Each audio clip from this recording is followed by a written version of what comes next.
النهارده في برنامج طريق الخير احنا معانا موضوع صعب جدا. في البدايه عرفني بنفسك. اسمي محمود. اهلا بك يا محمود.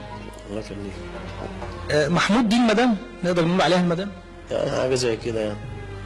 عايزك تحكي لي من البدايه، يعني الموضوع بدأ ازاي؟ هو الموضوع بدأ من حوالي سنتين ونص كده. يعني حسيت كان الكلبة عندي انا كنت جايبها وبتاع، حسيت منها نظرات كده غريبة.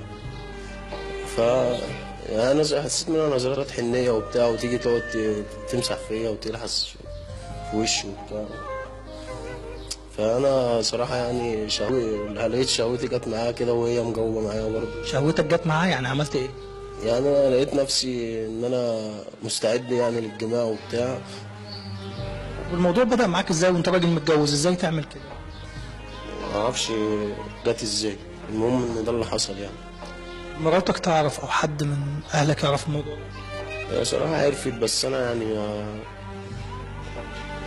يعني ما لقيت نفسي قدام الامر الواقع. وبعدين هي بتقول لي ان هي شافتني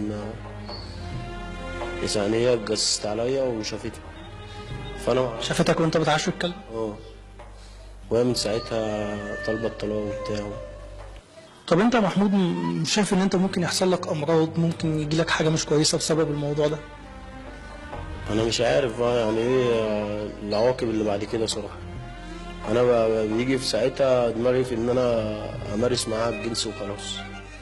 الناس قالوا لي ان انت ممكن يعني ترجع زوجتك وان انت ممكن تبطل الموضوع ده، فانا جاي لك عشان ده اللي يهمني. انا مش عايز اعرف تفصيل اكتر عن العلاقه المقززه. هو ده اللي انا عايزه، وانا محروج اروح لطبيب اتكلم معاه في موضوع ده زي دوت يعني صراحه. انت مكسوف، لازم تتكسف، بس لازم تتعالج. يعني لو الموضوع فيه بسبب، طب انت بسبب ايه؟ يعني انت عاقل وانت بتاخد الحاجات دي، ولا انت بتشرب مخدرات بس بصراحه؟ انا صراحه بتعاطى مخدرات. تشرب مخدرات؟ يعني بقى التامول بقى والحاجات اللي هي الترمادول والحاجات ديت. ممكن الحاجات دي هي اللي تكون خلتك عملت كده؟ ممكن برضه سبب رئيسي، لان مفيش حد يعني هيبقى بعقله كامل ويعمل كده.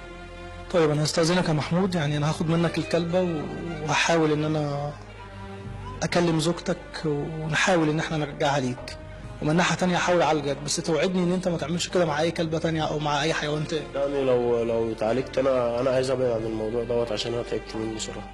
طيب استاذنك ناخد الكلب منك.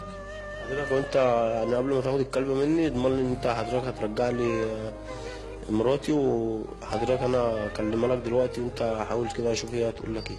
كلمها لي مفيش مشكله. الموضوع مقزز وانا اسف ان انا بعرض حاجه زي دي، بس دي قضيه ولازم نناقشها، ولازم ان احنا نحاول نعالجه.